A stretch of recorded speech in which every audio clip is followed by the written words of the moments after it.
Projeto Sesc Paraty em Rede apresenta Roda de Escuta, um podcast de debate sobre arte, cultura e sociedade. Saudações a todos e a todas. Eu sou Mayra Gianise, analista de cultura do Sesc Paraty. E novamente eu peço licença ao público para mais uma edição do Roda de Escuta. Dessa vez, integrando a programação AUA, Festival Sesc da Cultura Negra. E a nossa roda de escuta hoje tem como tema relações raciais na educação infantil. O objetivo desse encontro é abordar a discriminação racial no ambiente escolar, especificamente na educação infantil, a fim de discutirmos iniciativas, ideias e propostas para trabalho em sala de aula e, deste modo, coibir e combater o racismo e a discriminação. Para desenvolvermos o tema tão relevante e urgente, as nossas convidadas de hoje são Janaína Siqueira e Valdete Tristão. Eu vou compartilhar com o público um pouco da trajetória de cada uma das convidadas. Janaína Siqueira é professora licenciada em Pedagogia, atuante na Secretaria Municipal de Educação e há 12 anos atua expressivamente no Ensino Fundamental 1. Atuou como diretora nas escolas Cantinho do Pantanal e Escola Municipal Monsenhor Hélio Pires, no município de Paraty. Coordenou escolas na zona rural e costeira, entre elas no Mamanguá, Ponta Grossa, São Roque, Taituba, São Gonçalo e Barra Grande. Atualmente está cursando graduação em História e pós-graduação em História da África. É também integrante do Articula Preta, coletivo de mulheres pretas de Paraty. Atua como gestora da Escola Municipal Campinho e Escola Municipal José Melo, escolas estas localizadas em território quilombola. Pesquisadora sobre indisciplina e bullying na escola, ministrou palestras no CAPES e na Escola do Campinho. Participou de várias atividades socioeducativas, tais como encontros periódicos para discussão e estudo da problemática da questão racial e empoderamento da cultura afro-brasileira e dos negros da nossa sociedade. E para acompanhar Janaína, temos também conosco hoje Valdete Tristão. Valdete Tristão é doutora em Educação pela Faculdade de Educação da Universidade de São Paulo, USP, atua na educação desde os anos 80, em especial na educação infantil, como professora, formadora e na gestão pedagógica e administrativa em escolas de educação infantil e centros de educação infantil do município de São Paulo. Desde o ano de 2006, participa da equipe de educação do Centro de Estudos das Relações de Trabalho e Desigualdades, atuando em diferentes momentos do Prêmio Educar para a Igualdade Racial. Nessa mesma instituição, colabora com a realização de projetos e executa diferentes ações formativas para gestores e professores, sendo responsável pelas ações voltadas à educação infantil e relações raciais. Janaína e Valdete, para nós é um imenso prazer tê-las aqui na nossa programação no Festival AUA, ainda mais com um tema como esse, né? Tão importante e urgente. Então, para abrir os caminhos da conversa, eu já queria fazer uma provocação em comum para vocês, né? Então, eu vou fazer a provocação e vocês fiquem à vontade para ambas responderem. Valdete e Janaína, compartilhem com o público um resumo de suas trajetórias na educação, evidenciando as suas pesquisas acerca da pedagogia e o processo de ensino-aprendizagem no fundamental. Mas eu gostaria que vocês destacassem a questão da mulher negra como agenciadora na formação de indivíduos. Eu gostaria de dizer que é extremamente interessante essa sua provocação, Mayra, porque você me faz lembrar da minha pesquisa de mestrado. No mestrado, eu estudei a história de vida de mulheres negras em creche.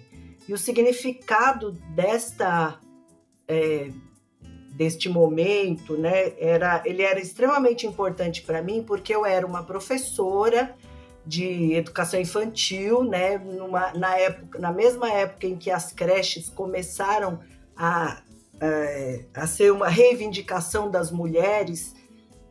As professoras entravam pela Secretaria de Educação e as mulheres negras entravam pela Secretaria de Assistência Social. Isso dá para a gente pensar alguma coisa muito interessante em relação à infância, que é a questão do cuidar e do educar. A quem eram destinados os trabalhos de cuidado e a quem eram destinados os trabalhos de educação. Isso é algo extremamente interessante de pensar, que, inclusive porque as creches nascem, né, com muita força do movimento social. O movimento social de mulheres desejando creches para os seus filhos foi fundamental para que elas existissem. Mas também foi importante saber também que foi uma conquista trazer as creches para a educação, para romper um pouco, numa tentativa de romper com essa dicotomia de que quem cuida não é a pessoa que educa e quem educa não é quem cuida. Então é algo extremamente interessante para se pensar também e o que está por trás dessa discussão também. Uhum. Você está falando de uma dicotomia aí, né, Valdete? Sim. Bom, vamos ouvir a Janaína, o que ela pode contribuir em relação, porque é uma fala bem interessante isso que você trouxe, essa informação, Valdete. Saudações a todos e a todas. Ouvindo a Valdete, eu me reporto à situação atual, né? Eu sou formada desde 93 e acho que peguei um pouco essa questão de como mulher preta estar dentro de uma escola, muitas vezes significar um cargo, né, de inferior, modo de dizer, né, que nenhum cargo dentro de uma escola ele pode ser dito como inferior. Mas vem mudando, né? Eu acho que está mudando aos poucos essa visão que as pessoas têm sobre a professora negra dentro da escola. Acredito que, de acordo com o empoderamento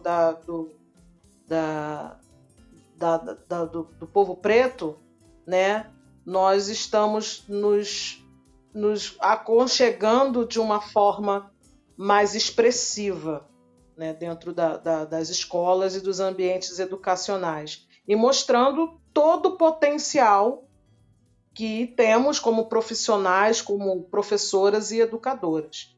Mas ainda precisamos conquistar mais, ainda falta muita coisa para que, falando pessoalmente, a gente tenha o real respeito, né, o verdadeiro respeito pelas nossas ações nas escolas ainda. Ainda um pouco pensando nisso, Janaína, é interessante, você diz que as coisas estão mudando, mas eu olho aqui, por exemplo, para o município de São Paulo, que é de onde eu falo, né, onde eu vivo, onde eu trabalhei, né, eu trabalho. Ainda existem, nós aqui em São Paulo trouxemos as creches para a educação no ano de 2002. E veja só que a LDB ela é de 1996, onde a modalidade educação infantil passa a fazer parte da educação básica, né, entendida como parte da educação básica, e que, portanto, deveria estar dentro das secretarias de educação. E isso ainda a gente conhece vários municípios que isso ainda não é uma realidade. E que isso significa o quê? Uma precarização do trabalho, e além de precarização do trabalho realizado com as crianças pequenas na creche, também um desrespeito ao profissional que recebe um salário não digno com a profissão e a formação que ele deve ter, porque isso, inclusive, é uma exigência da legislação. Para trabalhar com crianças pequenas, há necessidade de uma especificidade de formação. Essa formação ela deve acontecer nos institutos federais ou nos cursos de pedagogia, mas muitas instituições, inclusive filantrópicas ou particulares, ou até mesmo algumas secretarias que ainda não se comprometeram em fazer essa transição, ainda se aproveitam dessa precariedade do trabalho, e a gente sabe muito bem quem são as pessoas, né, quem são as mulheres que acabam entrando nesse lugar, né? Não por acaso, né, eu me surpreendi, né, porque não era uma surpresa, a grande maioria das mulheres negras que estavam trabalhando a grande maioria das mulheres que trabalhavam nas creches, onde eu fiz a minha pesquisa no ano entre 2004 e 2006, eram mulheres negras, né? E eram mulheres que estavam ali historicamente há 20, 30 anos trabalhando nessas creches. Elas eram mulheres que lá na década de 70, de 80, reivindicavam do poder público esse direito de um local para suas crianças, um direito de um local para o atendimento, não é? Enquanto que na Secretaria de Educação, a realidade era outra, né? Não era uma maioria de mulheres negras, né? Era bem diferente. Então, eu trabalhei com uma ideia, inclusive, de que estar ali, estar na creche, né? Ter acessado esse lugar, porque a única exigência para trabalhar com as crianças era que elas fossem mães. Por aí você já vê o equívoco, não é? Porque não é ser mãe que é condição para você educar crianças em espaços institucionalizados. Uma distorção, né? Uma deformação mesmo, né? Eu queria aproveitar a tua fala, Valdete, e já que você falou das mulheres e tal, e até resgatar a tua resposta anterior, né? Com relação à tua dissertação, né? Que eu vou até citar o título para o público. A dissertação da Valdete intitula-se Trajetórias de Mulheres Negras na Educação de Crianças Pequenas no Distrito do Jaraguá, em São Paulo. Processos diferenciados de formação e de introdução no mercado de trabalho. E aí eu li parte da tua dissertação para me preparar para o encontro. E aí eu observei que teu objeto de pesquisa, né, é acerca da atuação das mulheres negras educadoras no Centro de Educação Infantil, né? E aí nessa dissertação o que me saltou aos olhos, né, é que a tua pesquisa não se atém a uma cartografia de atuação na educação, mas sim na gênese dessas profissionais, né? Nas trajetórias pessoais, individuais, de vida, né? Geralmente oriundas de classes subordinadas, né? Então eu queria muito ouvir também, porque tem um momento que fala que houve como estratégia dentro desse processo da pesquisa, né, a própria captação pela oralidade, né? Quer dizer, esses testemunhos. E aí agora eu também queria ouvir o teu testemunho, né, como foi para você o encontro com essas mulheres transformadoras, né, tanto na vida delas quanto no sentido de reverberar isso socialmente.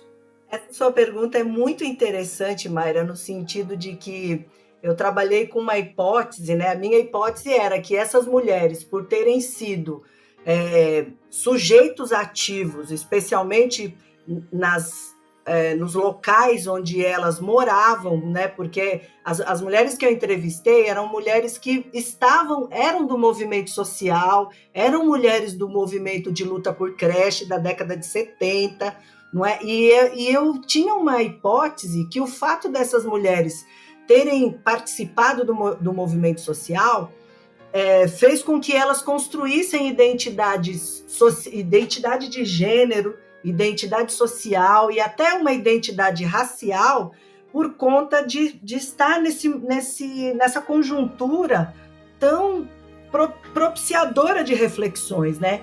Mas o que eu fui colhendo ao longo das nossas conversas, né, as nossas entrevistas eram sempre entrevistas de forma que elas ficassem à vontade para se colocarem, é que esta questão da construção da pessoa, né, da mulher negra, né, da mulher, era uma construção social multifacetada e que não necessariamente era só o movimento social que tinha dado esse caminho para elas, né? Isso foi muito interessante. Por outro lado, o fato delas terem entrado na Prefeitura de São Paulo, como eu disse para você, né, eu lembro de uma das respostas muito interessante que eu perguntei para ela: como você soube que a Prefeitura estava contratando, né? Ela falou assim: eu vi uma grande fila, né, numa determinada rua importante aqui, onde ficava a Secretaria de Assistência Social, e eu parei e perguntei: o que está acontecendo? Falei: eles estão contratando mulheres para trabalhar na creche.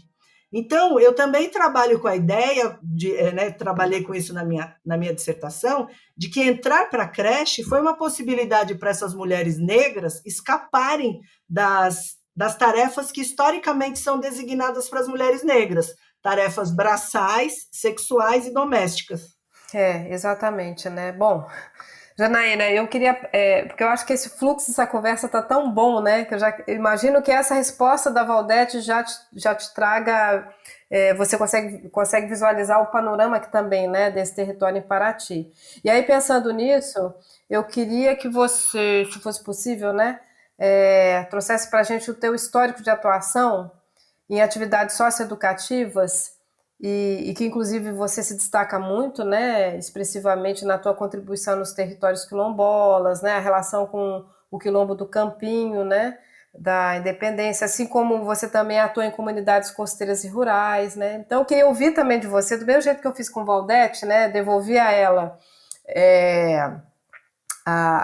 pedir a ela para que de alguma maneira ela falasse do testemunho dela, né, desse encontro com essas mulheres. Eu também queria entender, Janaína, se nesse encontro com essas comunidades, esses territórios quilombolas, o quanto esse encontro potencializa o teu trabalho enquanto pedagoga, né? Então, fechando um pouco essa longa pergunta, a identidade cultural que reverbera oralidade, ancestralidade, tradição, potencializa mais ainda a tua trajetória?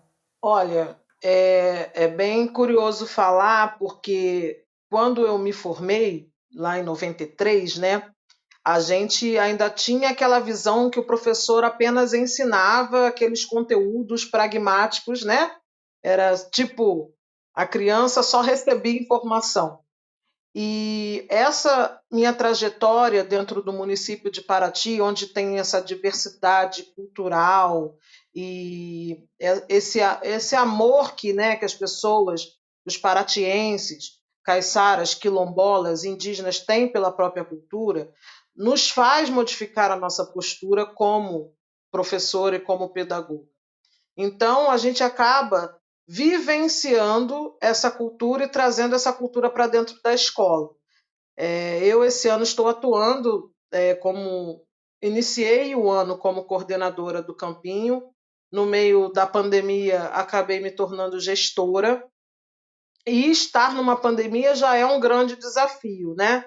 Como trabalhar essa cultura dentro de um contexto de pandemia, onde você não tem contato com as crianças, né? E nem as crianças têm contato com o professor. Então, a gente tem trabalhado muito a vivência deles, do que eles fazem dentro da comunidade, trabalhado as personalidades dessa comunidade, que nada mais é do um resgate da ancestralidade e da cultura desses locais, né? Que são duas escolas bem diferentes em seus mundos, né? Em seu histórico. Então, é muito enriquecimento de aprendizado como profissional você estar dentro dessas localidades, porque você até resgata valores morais que você até tinha esquecido, né? O valor da escuta, do respeito à história do outro, que às vezes na correria do dia a gente nem presta atenção nisso e nem se dá com o conceito de estar, de ter esse respeito, né? De parar e ter esse respeito de estar ali ouvindo um mais velho, de ouvir essas histórias que são culturais, né? Sim. Os próprios griots, né? Exatamente. Inclusive, a gente está trabalhando com isso. E dentro dessa perspectiva, né, porque agora a conversa está esquentando. Valdete, ainda puxando um pouquinho mais para a tua dissertação, né, tem um trecho que eu achei bem bonito, que fala assim, que a tua dissertação parte do princípio de que todas as vidas são interessantes, né? Isso é primordial, né, para a gente discutir no momento atual, que a gente vive realmente uma geração de individualismo, né, de polarização, enfim, de muito confronto pela competitividade, me parece, né? E aí, dentro dessa perspectiva, né, de que todas as vidas são interessantes, eu gostaria de pedir para você desvelar para nós, assim, os dados singulares, né, dessas trajetórias dessas mulheres, né, que você encontrou no caminho durante a tua pesquisa, esses testemunhos, né, em que contexto elas se sentiam confiantes, né, de trazerem depoimentos para a tua pesquisa. Eu acho que uma coisa muito interessante que aconteceu foi exatamente o fato de que também eu sou, né, uma pessoa que historicamente está na educação, né? Eu costumo dizer, eu tenho ouvido as pessoas falar, eu tenho 20, 30. Eu descobri recentemente, olhando para esses números, né, que de verdade eu decidi ser professora com 14 anos, né? Bem quando eu fui fazer o magistério, né? Quando eu terminei o ensino fundamental e fui para o magistério. E eu brinquei muito de professora na minha infância, né? Escrevendo o que aprendia numa lousinha, ensinei as primeiras letras para minha irmã única e para as minhas bonecas de brincos coloridos de alfinete, né? E aí mesmo, né? E aí, assim, quando eu estava nesse espaço, eu também era uma igual a elas, né? Na verdade, eu também vinha da prefeitura, né? Eu tinha o histórico de ser professora, elas também conheciam a minha vida, né? A minha questão como pesquisadora. Então, eu era alguém que, naquele momento, tinha ouvidos para aquelas mulheres, né? Que tinha atenção e desejo de conhecer a história delas, tão bonita como de qualquer outra também. Então, essa ideia de que todas as vidas são interessantes é porque todas as vidas nos trazem aprendizados também, né? Eu descobri mulheres nordestinas fortes que vieram sozinhas de lá, com filhos pequenos, na tentativa de construir uma outra história para além, diferente daquela que ela experimentava lá. Mulheres paulistanas também, mas que se viram com o compromisso e com o desejo de que uma instituição pública para atendimento das suas crianças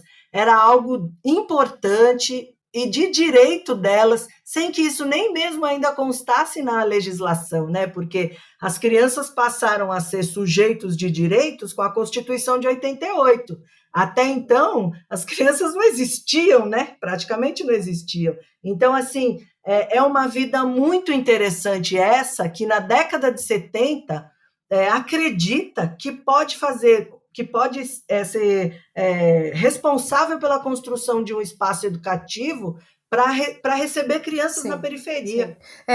É uma transição, né, histórica que acaba agora multiplicando-se, né, porque agora com as questões que vêm tão à tona, né, ainda bem, né, que são emergenciais, né, do empoderamento, como a Janaína trouxe, né, toda essa articulação social que tem acontecido de maneira visível, né, principalmente nesse movimento das mulheres negras, isso vai se consolidando, né. E aí eu queria até aproveitar isso e já passar para a próxima pergunta para a Janaína, né, que é uma provocação um pouco mais enfática. É o seguinte, né? Bom, a gente vive numa sociedade cuja ideologia da hierarquização racial insiste em prevalecer. Isso está posto, né? E, consequentemente, gera privilégios, né, da branquitude. Então, eu queria, Janaína, se for possível, para você discorrer sobre a pedagogia antirracista, as práticas cotidianas na educação infantil que podem vir a romper o sistema etnocêntrico, desmobilizar o racismo estrutural? O que precisa ser feito? Bem, antes de mais nada, eu acho que precisa se sensibilizar a todos os educadores, né? Pretos, brancos, em relação à pedagogia antirracista. Porque a gente não pode falar da cultura afro-brasileira somente na semana do 20 de novembro, que é Sim. o que eu venho vendo ano após ano, né? Existe uma lei que ela tem que ser cumprida durante todo o ano. E deve-se ter uma formação a todos os professores, independente se eles trabalham no quilombo ou não. Só para dar uma parte, essa semana, por exemplo, já tive 3 professoras que vieram me procurar por conta da abordagem da consciência negra, né? E Sim. eu até brinquei que ainda ficam na filosofia do nosso grande filósofo Morgan Freeman, que diz que existe a consciência humana. E que adoram citar aquela frase que ele fala. Tá. E eu acho que existe uma sensibilização e falta formação, né? Por que vou dar um exemplo bem esdrúxulo, que também é errôneo, o aprendizado também é errado, né? A ensinagem dessa cultura, a cultura indígena, por exemplo, é aceitável porque, infelizmente, tratam o índio como um brinquedo. Fazem um cocar, pintam o rosto, dia do índio, vamos brincar de índio. E não é isso. É o estereótipo, né? É o estereótipo. E não é isso. Existe uma história por trás da cultura indígena, uma história por trás do que tem de riqueza indígena na nossa cultura e muita história do povo negro dentro da nossa cultura. Então isso tem que ser respeitado, valorizado e engrandecido. Não ficar somente naquela ponte de que negro foi escravo, fugia para o quilombo e levava chicotada. E um dia teve uma lei que libertou, né? E quando chega esse período, ninguém fala da cultura, que é a cultura. Ninguém fala da religiosidade, ninguém fala da música, ninguém fala da dança, ninguém fala da comida. Fica assim, ainda se tem um preconceito, um medo de se falar sobre a cultura afro-brasileira.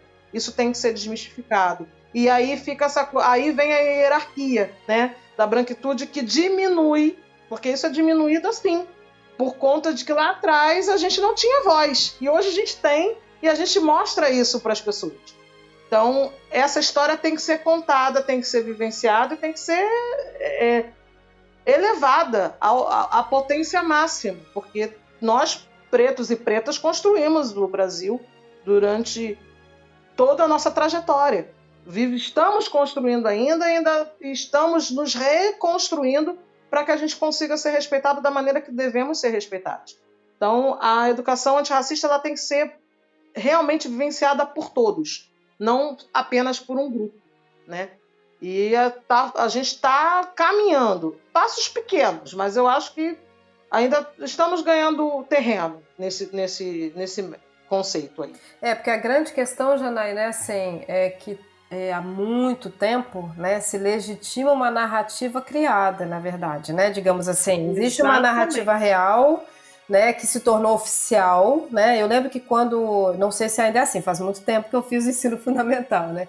Mas quando eu fiz o ensino fundamental, eu lembro que nos livros de história, independente da série, né, que eu ia me alçando, sempre chegava no capítulo, né, de escravidão e sempre tinha aquela imagem, né, iconográfica de um escravo no tronco, né, sendo chicoteado. Essa era a imagem que o tempo todo se era reproduzida e reproduzida e reproduzida em toda a literatura do ensino fundamental. Isso me parece que legitima só um lado da narrativa. Exatamente.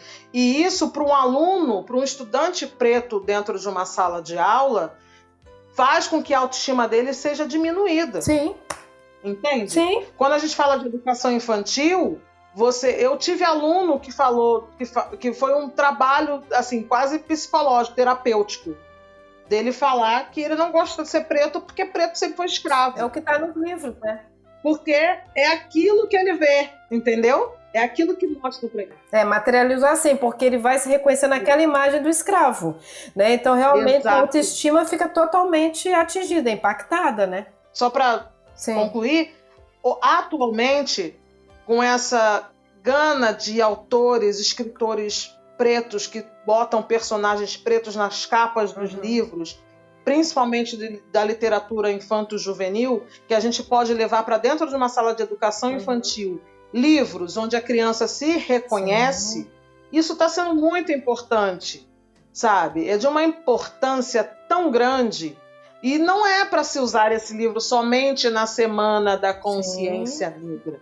É para se usar isso o ano inteiro, porque a gente tem que levantar a autoestima do nosso aluno preto, da nossa aluna preta. Mostrar o quanto que o cabelo dela é bonito, mostrar o quanto que o sorriso é bonito, o que ele faz é bom, porque assim a gente está formando cidadãos empoderados, né?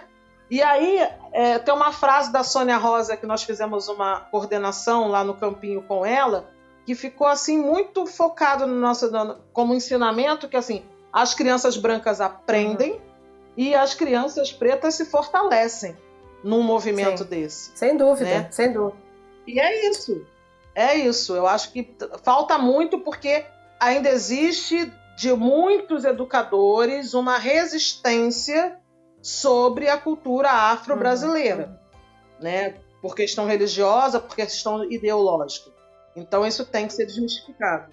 Bom, eu acho, em primeiro lugar, que a existência do racismo tem que ser enfrentada. Nós estamos numa sociedade...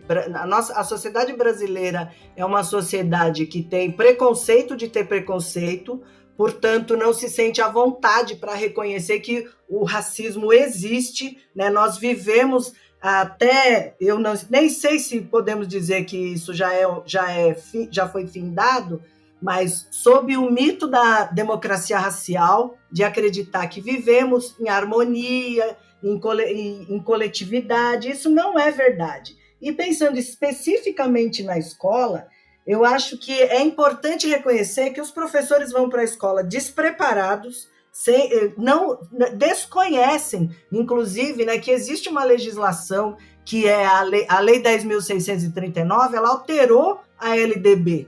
Né? Tem a 11.645 também, que traz a questão dos indígenas, mas eu vou focar especialmente na 10.639, porque ela traz essa responsabilidade para a educação básica, para o ensino médio, inclusive para o ensino superior, de que as relações raciais sejam tratadas e que a história e cultura dos povos africanos e afro-brasileiros façam parte do currículo. O que nós vemos, em verdade, é que a educação é eurocentrada. Ela desconsidera a África como centro do conhecimento, como um lugar potente, né, de conhecimento também. Né? Então, é por isso, Mayra, que ainda hoje, é possível encontrar ensinamentos ou práticas dentro da escola que não mostrem a perspectiva da resistência dos povos negros, a sua história, a sua cultura, o que, obviamente, colabora muito para que as crianças negras construam uma identidade equivocada de inferioridade e as crianças brancas uma identidade também equivocada de superioridade em relação às crianças negras, né? Então, isso é algo extremamente importante para ser apontado, né?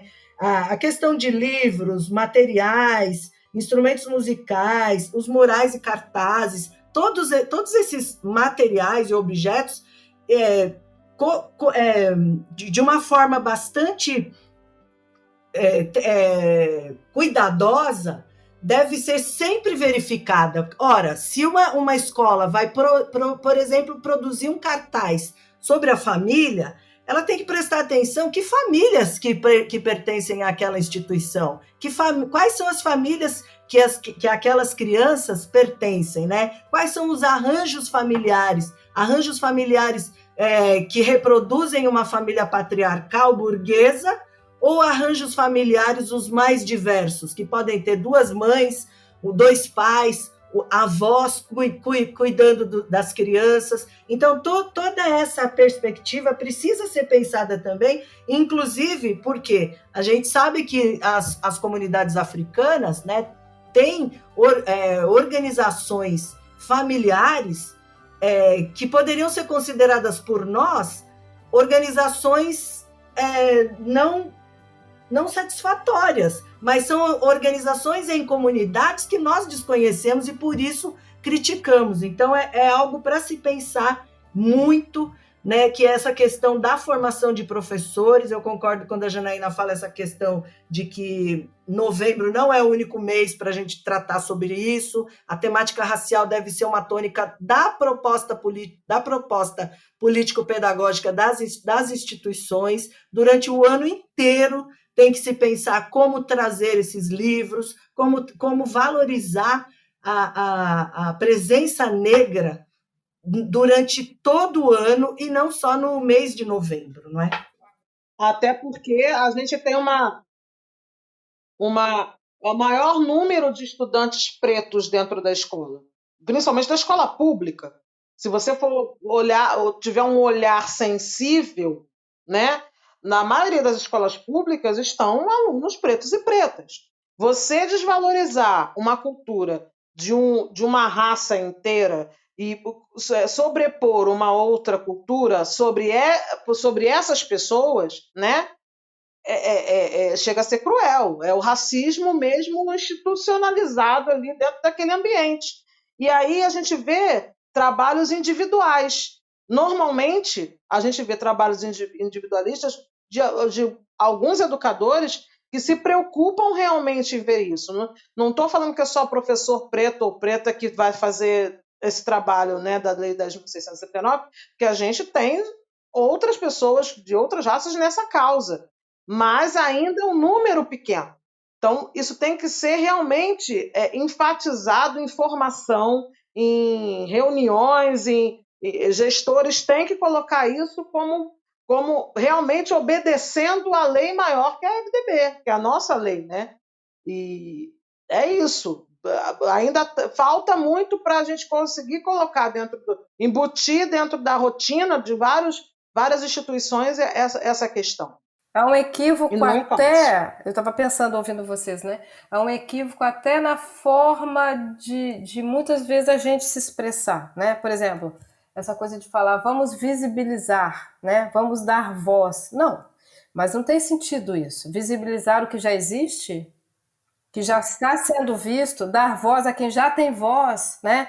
Então, há um equívoco mesmo no encaminhamento, né? Das inter-relações mesmo. Mas eu queria aproveitar que surgiu a palavra livro, né? Tanto na fala da Janaína, depois da Valdete, né? Que eu queria agora, para a Valdete em particular, que hoje eu soube, inclusive, que ela lançou o 2º livro dela, né? Então, eu queria muito ouvir da Valdete sobre essa experiência agora que ela vem produzindo, né, na literatura, obras infantis, né? Ao lado de algumas autoras que são extremamente importantes, né, uma referência atualmente como a Kilsan de Oliveira, a própria Adriana Rolim, né, e tantas outras. Se Valdete acha que esse universo da literatura infantil, né, mas nesse recorte, né, de realmente, como disse a Janaína, a ilustração, o personagem, o protagonista da história, né, da história de si mesmo, seja uma criança negra, o quanto que isso, né, essa literatura contribui nesse empoderamento. E que você fale também um pouco especificamente do teu livro, Conhecendo os Orixás, de Exu a Oxalá, e sobre essas divindades de matriz africana, né, que tem a ver com toda essa ancestralidade, a oralidade, enfim, queria que você falasse um pouquinho sobre a tua produção literária e o quanto você vê que isso é um fator, uma ferramenta, um dispositivo, melhor que ferramenta, um dispositivo de empoderamento para as crianças negras.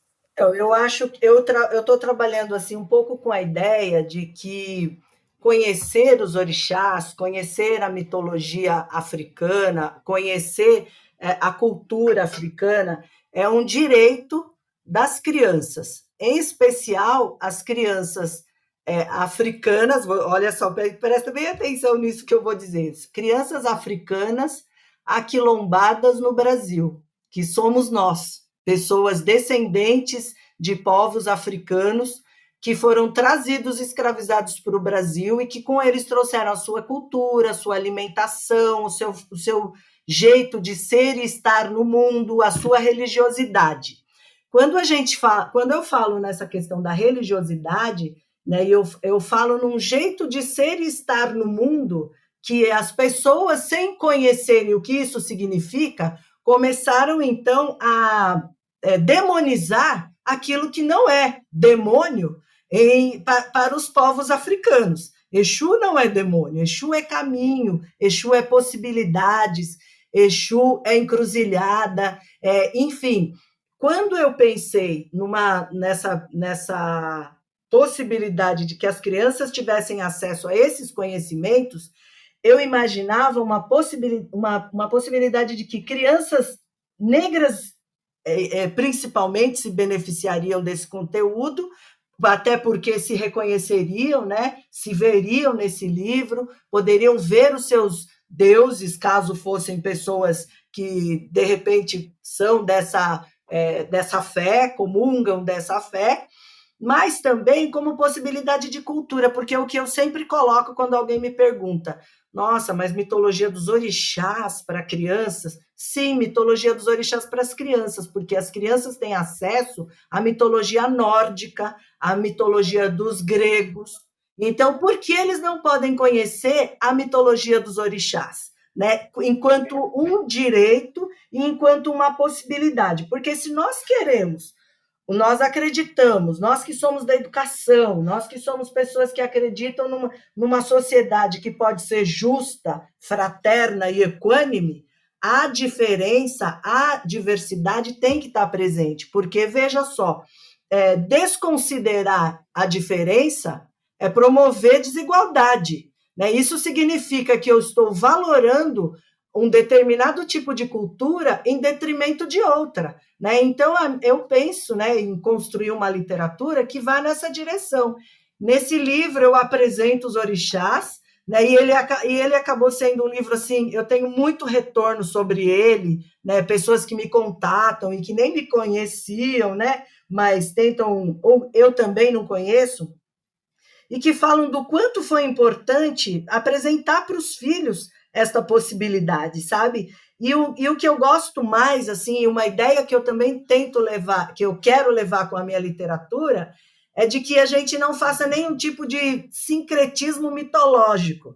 Eu não preciso falar que comparar uma deusa africana, né? Eu não preciso dizer que Yansan é um determinado santo católico, ou é um determinado, ou pode ser um determinado santo cristão, enfim. Então, eu quero que as crianças possam dizer, como eu recebo vídeos lindos de crianças lendo o livro, né? E que elas falam: esta daqui é Yansan, esta daqui é Obá. Elas não comparam com ninguém. Não precisa ser feito isso. Isto é um conhecimento, é um direito da pessoa, é um direito da criança de ter, enquanto sujeito, de ter acesso a esse conhecimento que faz parte da nossa história, de pessoas brasileiras, de pessoas descendentes de povos africanos que foram escravizados no Brasil, mas também de pessoas que devem conhecer esta história do nosso ponto de vista, porque eu gosto muito quando você fala isso, Mayra: ninguém me deu voz, eu tenho voz. Sim. Ninguém está me dando visibilidade. Eu sou Exatamente, visível, eu existo. Não é? Então, dizer isso é um equívoco também. Né? Assim como é um equívoco, Valdete, não deveria ser necessário você fazer essa defesa, entende? Já que as crianças têm acesso à mitologia grega, nórdica, então elas também precisam ter acesso à mitologia africana. Nem deveria ser necessária essa defesa, entende o que eu estou falando? Totalmente. E eu estou, inclusive, escrevendo um artigo falando sobre isso, porque é muito recorrente essa pergunta, né, de que por quê? Parece um incômodo quando a gente leva algo que é da cultura africana ou afro-brasileira, ela sempre tem um valor, é valorizada pejorativamente por aqueles que a desconhecem. Então as pessoas não conhecem, não sabem do que se trata. Por quê? Porque só tratamos isso em novembro, né? Então fica a dica da gente começar a falar isso nas escolas. Novembro é um mês que as pessoas são extremamente procuradas, né? Nós, pesquisadores, por conta de... que faz parte do calendário, isso é uma vitória para nós também, né? Faz parte do calendário cultuar o 20 de novembro e não o 13 de maio, por tudo o que ele significou para as pessoas que estavam libertas no 14 e que não tinham onde morar, onde comer, onde se instalar, porque estavam libertas, né? Então, assim, a comemoração para nós é no 20 de novembro, pela questão da resistência, mas é importante dizer que essa luta é uma luta histórica, né? A legislação, a Lei 10.639, ela é fruto de lutas históricas do movimento negro, desde a abolição, né? Desde as primeiras organizações negras, a Frente Negra Brasileira, e vários ícones que ao longo de toda a nossa história foram apontando a educação como um lugar importante para a gente tratar essas questões, não é? Então, eu fico bastante feliz de poder ter que dizer isso, mas como também, enquanto a gente tiver que premiar pessoas que fazem esse tipo de trabalho na escola, né? Porque, como a Janaína falou, às vezes é um trabalho individual, e aí eu entro na minha tese de doutorado, onde eu vi que, eu também consegui identificar, nós vivemos uma sociedade que é horizontalizada, portanto, a diretora da escola precisa ser alguém comprometida com a temática racial, porque senão não acontece, e esse é um dos maiores equívocos, né? E o que nós temos no momento ainda é isso. Se a gestão é comprometida com a temática racial, ela acontece o ano todo. Se não, ela acontece por força individual de alguns profissionais que são comprometidos e que fazem acontecer. E que não deveria ser assim. Que é uma vez por ano, né? Bom, eu queria agora provocar a Janaína para ela compartilhar com a gente. Só vou pedir um pouquinho mais de celeridade, porque a gente está se caminhando para o final, né? Para a Janaína comentar, porque eu não posso me furtar de não fazer essa provocação, comentar e compartilhar com o público sobre o coletivo Articula Preta, as suas iniciativas na comunidade Paraty. Me conta, como é que é isso? O que é o coletivo? O que faz o coletivo? A coletiva Articula Preta, ela já existe há 4 anos, né? Fruto de uma indignação de 4 mulheres pretas aqui que moram na cidade em relação ao que acontece, né, com o povo preto, né? E atualmente a gente fizemos 4 anos em agosto e a gente, na verdade, é uma coletiva educativa, né, em relação às causas da cultura afro-brasileira, né? E a gente tem vários braços. A gente tem mulheres pretas na cultura, a gente tem mulheres pretas no CAPS, a gente tem mulheres pretas na educação, a gente tem mulheres pretas, né, na literatura, e nos unimos para realmente mostrar para a comunidade de Paraty, né, para a sociedade paratiense, que a nossa força é a nossa verdade, né? Então a gente nada mais é do que uma coletiva que vem educar as pessoas dentro da cultura afro-brasileira, dentro do nosso município. Acho que eu resumi aí toda a nossa ação, já que o nosso tempo é curto. Mas é muita história para contar em relação à cultura afro. A gente precisa marcar um outro podcast só para falar da coletiva. Exatamente. Mas eu quero agradecer a Valdete porque assim, a fala dela agora em relação ao livro, né, essa mitologia africana, me apaziguou o coração de que eu estou no caminho certo quando eu tento abordar isso com os meus alunos, né? E como como é importante a gente mostrar esse outro lado, fazendo com que as crianças respeitem isso como cultura e não como uma religião, que muita gente gosta de colocar assim, né, endemonizada. Fiquei bem feliz com a fala da Valdete sobre isso. É bem mesmo o que eu penso e é a forma como eu pratico. Eu queria já pegar o gancho que a fala está com você, Janaína. Você gostaria de fazer alguma pergunta para a Valdete? E aí a Valdete responde e aí já faz uma pergunta para você, Janaína. Vamos trazer essa dinâmica de um jogo. Então eu vou focar. Pois é, bate bola. Então, eu queria falar realmente sobre as histórias, né, dos deuses e das deusas africanas nas escolas, porque a gente tem uma diversidade de religiões, né, com suas características, às vezes tão complexas. Como é que é inserir essas histórias dentro da escola sem que os alunos, né, e as famílias dos alunos se ofendam, né, enquanto religiosos? Vamos colocar assim. Bom, eu posso contar para você uma experiência muito bacana que eu conheço, que aconteceu no Ensino Fundamental 2, crianças com 8, 9 anos, e eu inclusive fui para uma tarde de autógrafo com eles, foi muito bacana, eles me convidaram para um chá, e aí houve todo um trabalho que eu acredito que é a forma como tem que ser encaminhada mesmo.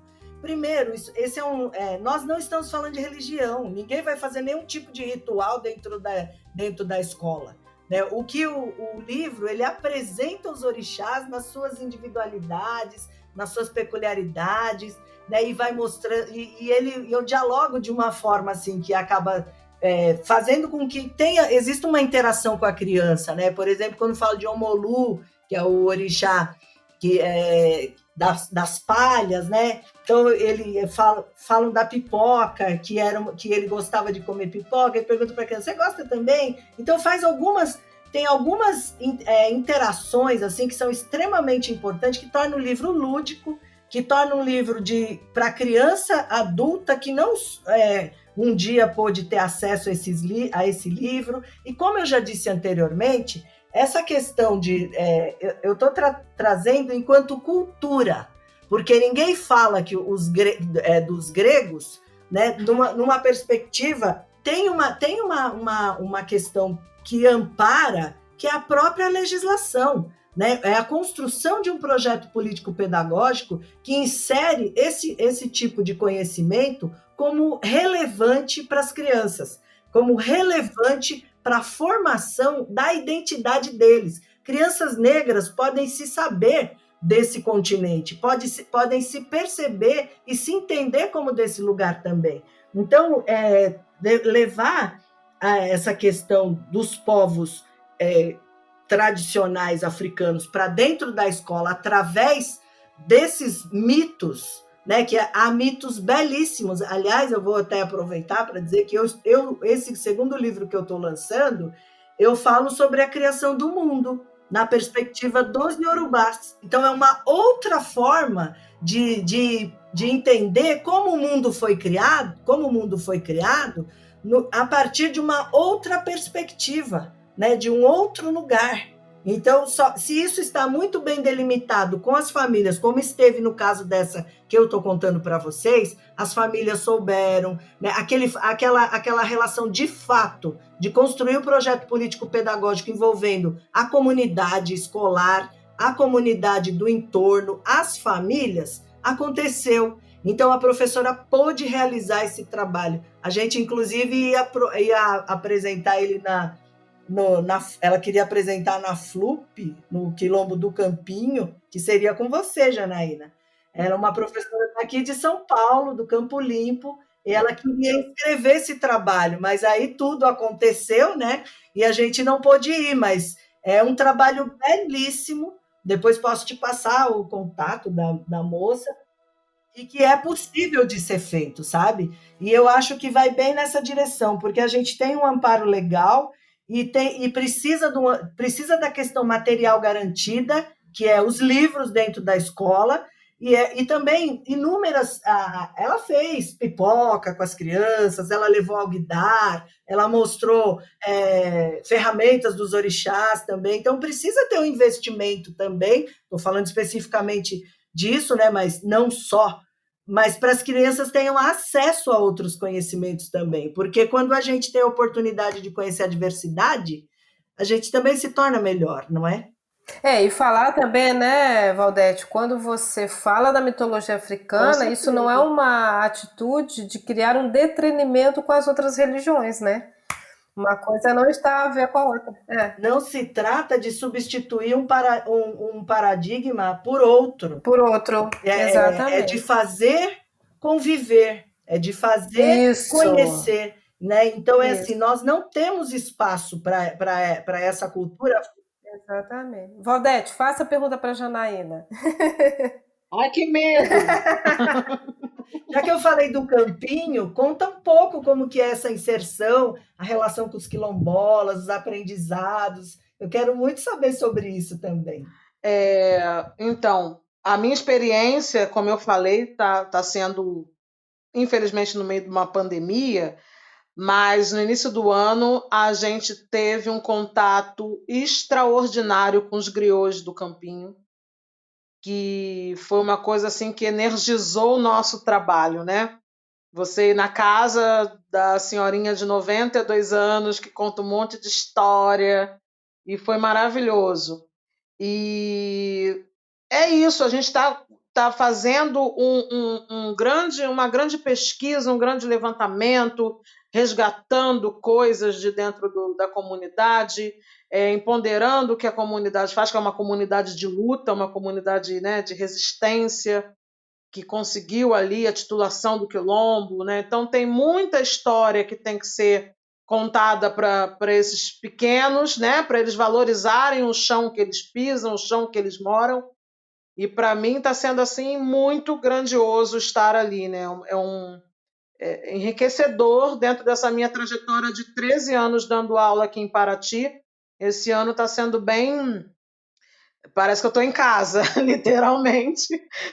Não que eu não esteja dentro da sala de aula, mas assim, estar no quilombo é praticamente estar em casa. E a gente está se enriquecendo muito com essa vivência, né? Eu me enriqueço cada dia mais com essa vivência de dentro do quilombo, com essas pessoas, com essas histórias. E é isso. Eu infelizmente, eu não posso falar mais porque a nossa rotina está sendo assim, distante, né? Tudo à distância. Mas a gente tem trocado muitas ideias com os professores, a gente tem formação com a UF, e na verdade a gente faz da nossa prática a nossa teoria, né? A vivência da comunidade entra na nossa prática, na nossa teoria, no nosso planejamento, no nosso dia a dia.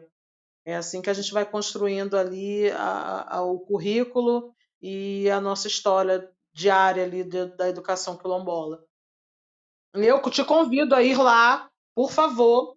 Necessito os seus 2 livros, já estou aqui, já maquinando. E convido você a visitar a nossa escola e vir a Flip Preto também, quando tiver aí acabar essa pandemia, com certeza a comunidade vai fazer a Flip Preta novamente. E a gente vou falar assim, o primeiro nome que tem que estar lá dentro dessa Flip Preta é o seu. Eu agradeço muito e vou com muito prazer. Muito obrigada. Bom, já que estamos na fase de agradecimento também, bom, a gente está encaminhando, infelizmente, para o final, porque realmente é uma conversa para a gente invadir a noite, né? Porque está uma delícia mesmo. Mas eu queria só compartilhar com o público a importância realmente dessa conversa, né? Essa roda de conversa possibilitou essa aproximação da Janaína e a Valdete. Acredito que pela primeira vez, né? Porém, ficou muito evidente durante toda essa 1 hora que ficamos juntas, né, que ambas olham na mesma direção, né, de forma complementar no que diz respeito às relações raciais na educação infantil. Eu digo isso devido claramente, né, às ações de ambas, sistêmicas, metodológicas, né, há todo um investimento, inclusive de vida, né, se debruçando sobre isso, para além da pedagogia, né, para trazer à tona as questões referentes à discriminação, né, e quais ações efetivas podem coibir isso. Então, eu quero aproveitar para agradecer muitíssimo a presença de vocês, realmente foi engrandecedor para a nossa programação e convidá-las para rapidamente, enfim, se despedirem do público, né?